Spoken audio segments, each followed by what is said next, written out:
ലോകത്തിലെ മികച്ച മൂന്നാമത്തെ സാമ്പത്തിക ശക്തിയായി ഭാരതം അതിവേഗം വളരുകയാണെന്ന് പ്രധാനമന്ത്രി Narendra Modi. Operation Sindoor സൈന്യത്തിന്റെയും making India ആശയത്തിന്റെയും വിജയമാണെന്നും അദ്ദേഹം ബംഗളൂരുവിൽ പറഞ്ഞു. ബംഗളൂരു മെട്രോ മൂന്നാം ഘട്ടത്തിന്റെ തറക്കല്ലിട്ട പ്രധാനമന്ത്രി 3 വന്ദേ ഭാരത് ട്രെയിനുകൾ കൂടി ഫ്ളാഗ് ഓഫ് ചെയ്തു.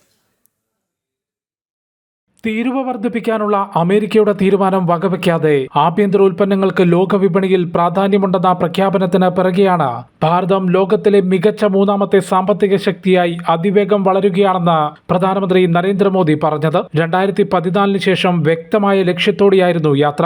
രാജ്യത്തിന്റെ കൂട്ടായ പരിശ്രമം വിജയത്തിലേക്ക് എത്തുകയാണെന്നും സാങ്കേതിക മേഖലയിലും ആത്മനിർഭർ ഭാരത് ഉറപ്പാക്കുമെന്നും അദ്ദേഹം പറഞ്ഞു. 2014 മുൻപ് 5 നഗരങ്ങളിൽ മാത്രമുണ്ടായിരുന്ന മെട്രോ ഇന്ന് 24 നഗരങ്ങളിലേക്ക് വളർന്നു. 74 വിമാനത്താവളങ്ങൾ ഉണ്ടായിരുന്നത് 160-ലധികമായി വർദ്ധിപ്പിച്ചെന്നും പ്രധാനമന്ത്രി അറിയിച്ചു.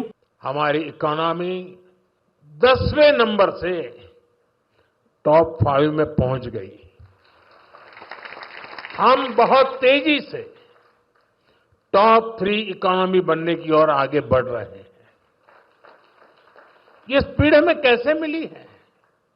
ये स्पीड हमें रिफॉर्म, परफॉर्म, ट्रांसफॉर्म की स्पिरिट से मिली है.